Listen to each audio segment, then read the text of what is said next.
Hello, আমি আবার আসলাম আপনাদেরকে আমার কিছু কথা শেয়ার করার ছিল। আমি ফেসবুকে ভিডিও দেওয়ার পর দেখলাম যে অনেকেই অনেক প্রশ্ন করছেন, নানা ধরনের মন্তব্য করছেন, আমার কথা হয়তো বিশ্বাস করছেন না। অনেকের একটা প্রশ্ন ছিল যে আসলে আমি দেশে আছি বা আসলে দুবাই যাইনি।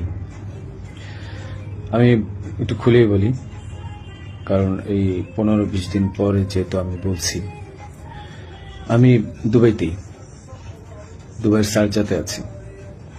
এখন আমি দুবাই আসলাম কিভাবে সেটাও বলি। আমার একটা ক্লোজ ছোট ভাই আছে, খুব কাছের। তার নাম হচ্ছে কাউসার মোল্লা, তার বাবার নাম হচ্ছে ইয়াসিন মোল্লা। তো এই কাউসার মোল্লা আমার খুবই ভালো একটা ছোট ভাই, সে আমাকে সবসময় হেল্প করে। তার ওখানে আমি ছিলাম এক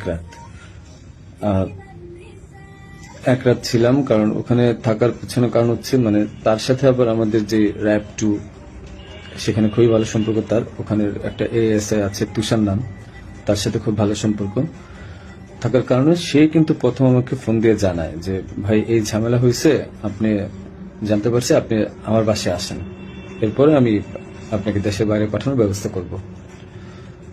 তো আমি পরে বুঝতে পারিনি, পরে ফেসবুকে দেখলাম, দেখার পরে সে আমাকে লিঙ্ক দিল, দেখার পরে আমি তার ওখানে চলে যাই এবং এক রাত তার ওখানে ছিলাম। তার বাবা ইয়াসিন মোল্লা মোটামুটি পাওয়ারফুল লোক আর টাকা পয়সা আছে অনেক। তো এই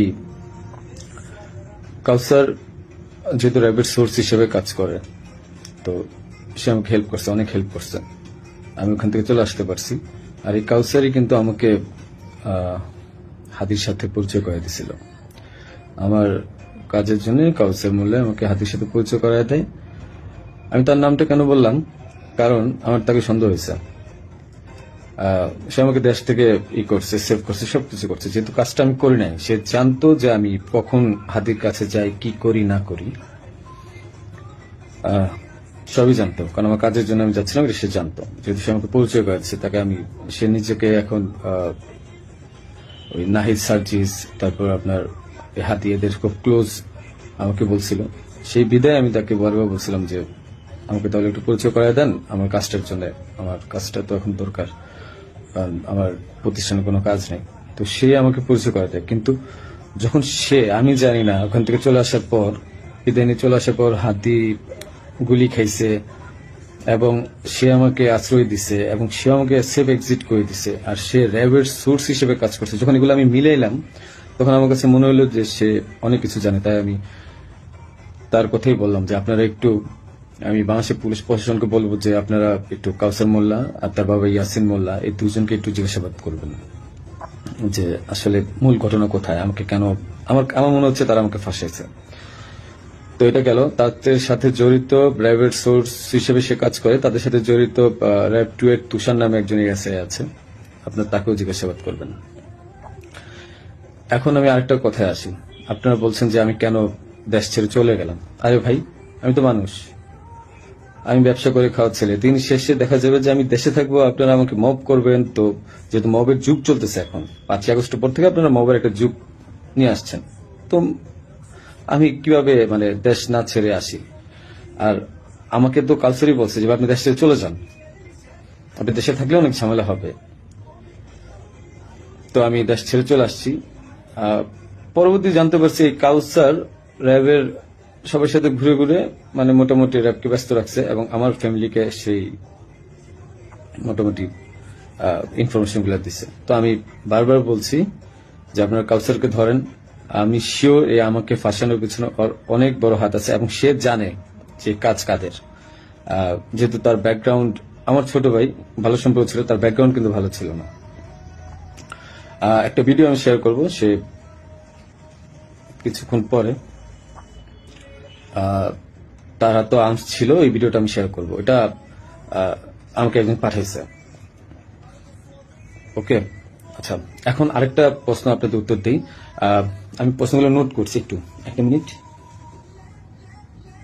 আচ্ছা, আমার ব্যাংকের যে ট্রানজেকশন, হ্যাঁ, আমার ব্যাংকের যে ট্রানজেকশন, আমি বলি, আমি সরকারি কাজ যেহেতু করি, আমার ব্যাংকের ট্রানজেকশন প্রতি বছর যে টার্নওভার, এই প্রতিটা টার্নওভারের ভ্যাট ট্যাক্স দেওয়া, আমি প্রুফ দেখাই আপনাদেরকে।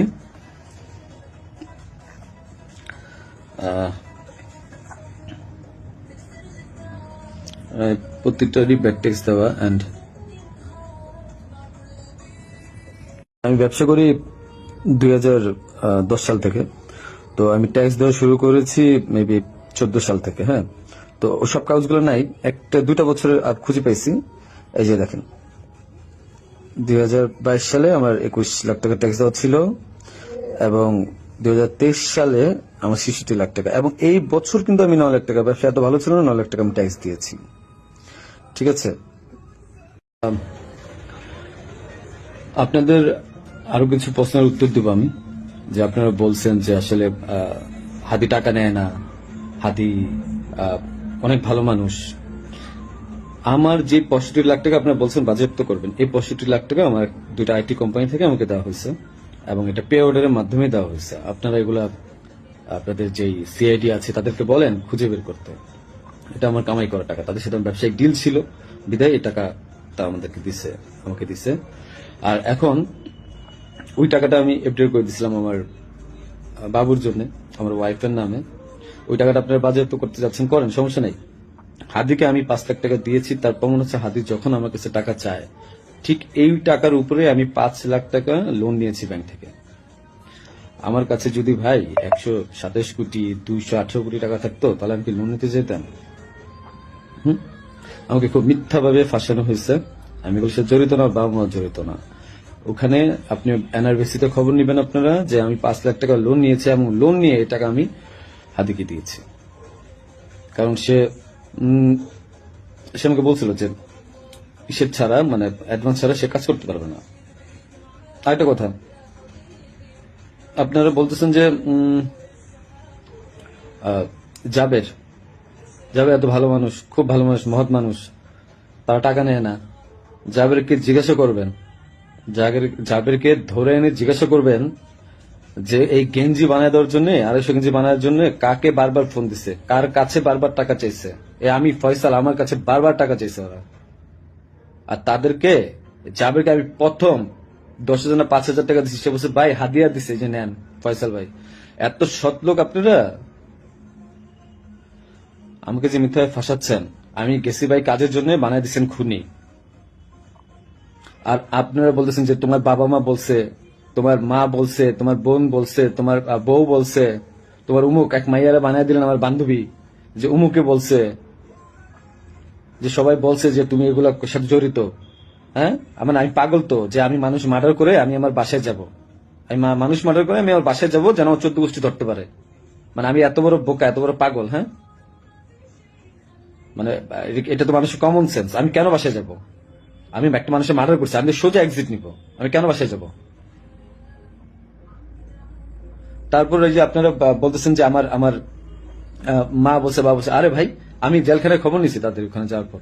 আমি আমার আত্মীয় স্বজন থেকে জেলখানায় খবর নিছি যে আসলে কি হয়েছে। আমার ওয়াইফ বলছে, আমার বাবা মা সেম একই কথা বলছে, যে তাদেরকে বলা হয়েছে বারবার যে রিমান্ডে যদি 164 না দেন, তাহলে আমরা আবার আপনাদেরকে রিমান্ড আনবো, এবং তখন কিন্তু আমরা টর্চার করবো।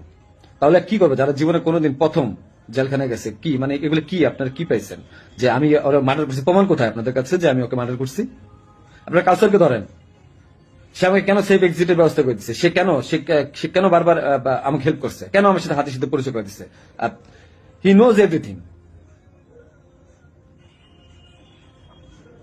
তারপরে যে ব্যাড ট্যাক্স টাকা, একটা প্রমাণ দেখেন তো কোথা থেকে টাকা ঢুকছে? আর ভাই, আমার কামানো 65 লাখ টাকা আপনার বাজেয়াপ্ত করে দিচ্ছেন। কেউ আমাকে টাকা দিছে? আমি ব্যবসা করে খাওয়াচ্ছিলাম। আপনারা বারবার আমি বলতেছি আপনাদেরকে যে এখানের সাথে আমি জড়িত না, একটা পর একটা মিথ্যা ব্লেম দিচ্ছেন, যে কমেন্টের পর কমেন্ট গালাগালি করতেছেন, যা মন চাই করতেছেন। আরে ভাই, আপনাদের বাপ মারে ধরলো তো আপনার বাপ মা কি বলবে? হ্যাঁ,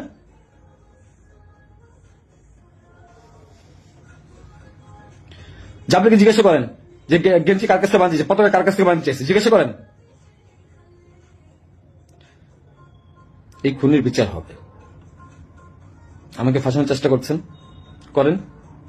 কি করবেন? শাস্তি দিবেন? দেন। আমার বাপ মাকে, তারা তো কিছু করে নাই। হ্যাঁ, পুলিশ সব জানে। কোয়া থেকে পিস্তল উদ্ধার করছেন, আমার শ্যালককে ফাঁসায় নিয়ে কোথেকে পিস্তল উদ্ধার করে নিয়ে আসছে না? যা মন চায় পুকুর থেকে পিস্তল উদ্ধার করে নিয়ে আসছে, মানে এগুলা কি ফাইজলামি?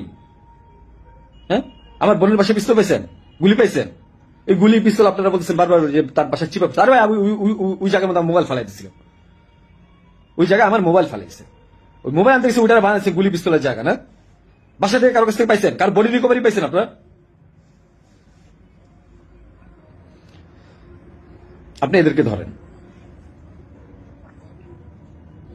অনেক কিছু জানতে পারবেন। হাদির সাথে লাস্ট আমার একবার কথা হয়েছিল যে একটা বিষয় নিয়ে, যে ও মানে যখন যে সাদিক কামরুল মেবি জামাত থেকে, ও খুব আপসেট ছিল যেহেতু ও জামাতের প্রোডাক্ট। আমাকে বারবার বলতেছিল যে ভাই আমার খুব মনে হয় কষ্ট হয়ে যাবে।